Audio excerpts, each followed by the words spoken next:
Bonjour à tous, excusez-moi, je rêvais devant la Médina de Fès, lieu de notre escapade aujourd'hui au Maroc.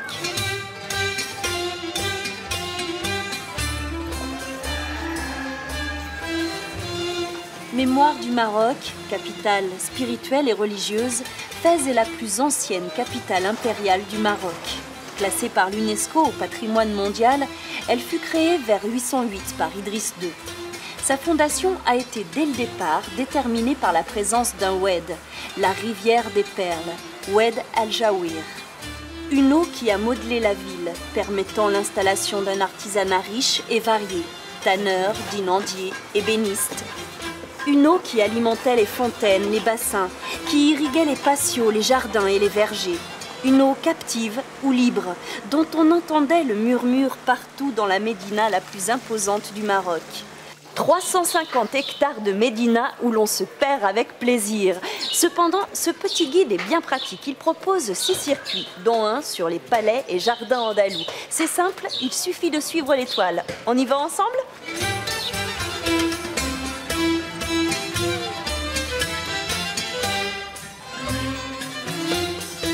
Première étape, le palais d'Arba Mohamed Chergui, un pacha. Nous sommes ici dans la partie des femmes, une maison partagée actuellement par plusieurs familles et qui aurait bien besoin de restauration. Vous avez ce qu'on appelle le dar qui est uniquement la maison, c'est la maison à patio intérieur qui peut être couvert ou à ciel ouvert. Et vous avez, ça c'est les plus anciennes constructions, c'est vraiment dans les profondeurs de la Médina. Et puis vous avez ce qu'on appelle les dar riyad, riyad qui veut dire que jardin, et ce sont des jardins pavillonnaires.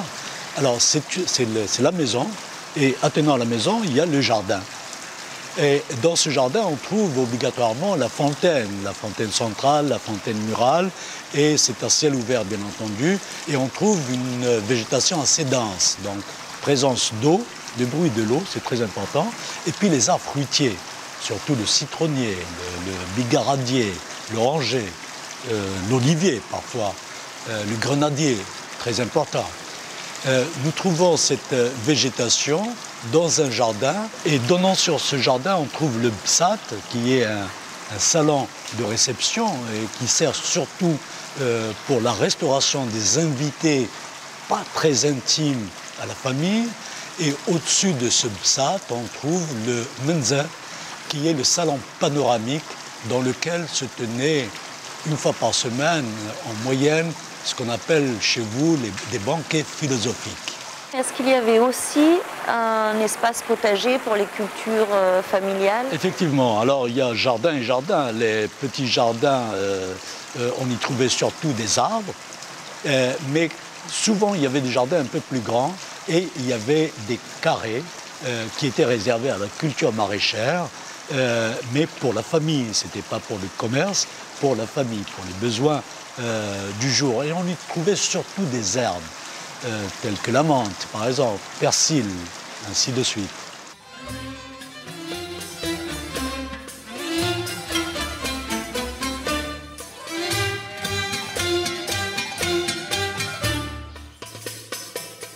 Ici, je taille les romarins. Je suis jardinier maintenant par don de Dieu, parce que je n'ai jamais étudié le jardinage, mais j'ai dû ça à un monsieur qui s'appelle Bernard. C'est lui qui m'a enseigné un peu de jardinage. C'est jardin qu'on appelle les jardins andalous. Il y a plusieurs variétés des plantes, les romarins, le jasmin, les hibiscus. Je fais à peu près équilibrer la semaine, ici et la voisine d'à côté. Alors, ce que j'ai trouvé en 1997, c'était un dépotoir public. Tout a été complètement ravagé. Pendant des années d'abandon. Je l'ai recréé, mais il était complètement un autre concept de jardin, plutôt un jardin d'arbres. Et à cause des transformations actuelles, nous avons opté pour un jardin plutôt de plantes, certains tropicales. Il y a certains arbres comme l'oranger, le bananier, enfin, tous les ingrédients de l'arbre, plutôt du jardin andalou, qui sont présents. Il y a l'olivier, le dattier et surtout les plantes aromatiques et certaines plantes médicinales aussi. Les jardins andalous, on peut dire que ça se résume à deux grands principes, deux principes majeurs, l'eau et la perspective. Et ce sont, quand on y pense, ce sont deux éléments qui vont ensemble, puisque l'eau c'est quelque chose qui coule, qui est linéaire et qui donc décrit des perspectives. Et ce sont les constantes, si vous voulez, qu'on trouve dans tous les jardins andalous, qui sont tout le temps à l'intérieur des maisons. Ça vient un petit peu d'une origine assez lointaine. Selon Hassan Fathy, l'architecte égyptien, il expliquait les choses un petit peu de façon rapide. Il disait l'arabe vient du désert, le désert est un ennemi, il faut s'en protéger. Et donc, ce qui explique toute l'introversion des maisons traditionnelles et donc des jardins qui sont des paradis, qui sont à l'abri de tout ce qui est agressif à l'extérieur, vu que l'origine c'est des climats rudes, secs, de vent, de sable, etc. Fès s'est développée et construite autour de l'eau. Jean-Paul Hitcher, vous êtes architecte, vous habitez à Fès depuis de nombreuses années et vous êtes fasciné par l'ingéniosité du système d'adduction d'eau. Le site de Fès a été choisi pour son eau. Et la rivière qui vient en amont sur le plateau se déverse sur ce vallon assez brutal au bout de la plaine et repart dans une vallée vers l'Oued-Sebou qui s'en va à la mer, à côté de Tas de Rabat. Et ce réseau a été ramifié, démultiplié autant que possible pour desservir les maisons en eau propre et aussi pour évacuer les eaux usées, pour faire marcher toute l'industrie de la tannerie, certains artisanats, aussi la meunerie, les moulins qui étaient nombreux. Toutes ces industries marchaient avec l'eau. Et cela fonctionnait encore il y a 10 ou 15 ans, plus ou moins. Depuis, ça ne fonctionne plus. Et l'artisanat souffre, il n'y a plus de moulins à eau dans Fès, il n'y a plus des moulins électriques, tout ça, ça a disparu. Il n'y a pratiquement plus d'activité hydrique. Et là où nous sommes assis, nous sommes dans une rivière.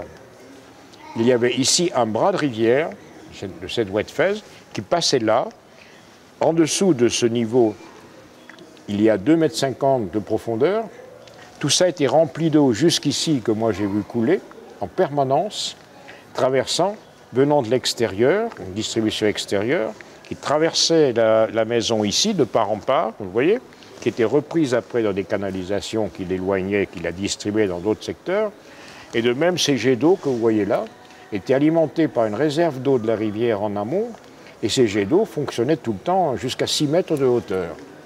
La médina de Fès cacherait plus de 500 palais. Si le Maroc fait des efforts pour préserver ce patrimoine unique, le travail et la passion de particuliers est bienvenu. Restaurer sans faire de cette ville un musée. Une solution, transformer ces palais centenaires en maisons d'hôtes. Quel est le point de départ de votre histoire avec cette maison? Alors, je suis un ancien architecte municipal de cette ville. Et il me tenait à cœur de participer à la sauvegarde de ces bâtiments, de cette richesse historique et culturelle. Et lorsque j'ai pu le faire, j'ai acheté cette maison. Et puis j'ai acheté de la maison à côté, qui ne faisait en fait qu'une seule maison au départ, mais qui ont été divisées en raison des héritages, en raison des faits historiques de ces familles de Fès. Voilà, c'est comme ça que j'ai acheté cette maison. Puis après, il fallait s'en occuper, et pour pouvoir s'en occuper, il fallait qu'il y ait un petit quelque chose commercial, et c'est ainsi que je suis arrivé à imaginer un projet touristique, donc un hôtel de charme dans la médina de Fès. Je voulais apporter un maximum de confort, mais tout en préservant l'authenticité culturelle.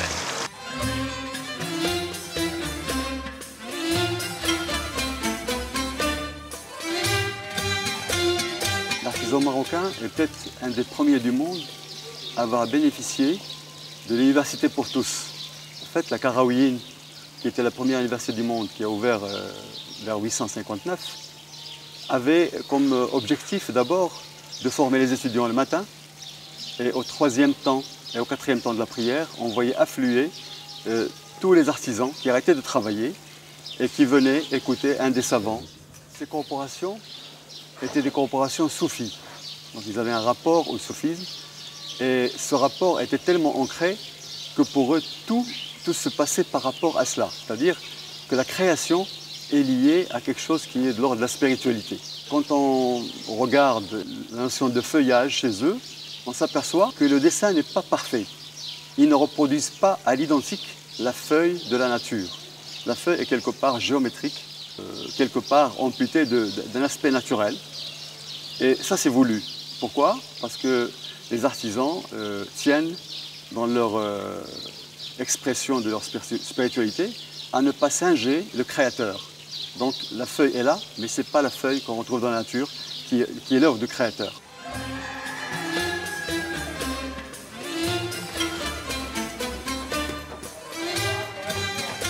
L'hospitalité et l'accueil a toujours été une valeur forte au Maroc. Pour permettre aux familles de rester dans la Médina, une autre forme de tourisme équitable se développe. Bonjour. Bonjour. Comment ça va? Ça va bien? Bien, très bien. Merci bien. Entrez s'il vous plaît. Vous êtes en train de mettre en place une nouvelle façon de se loger à la Médina à Fès. Donc l'idée c'était de faire goûter à l'hospitalité fessie, de partager le quotidien avec une famille fessie, manger à table avec eux, voir la maîtresse de maison faire le pain, l'accompagner au four, vraiment partager le quotidien.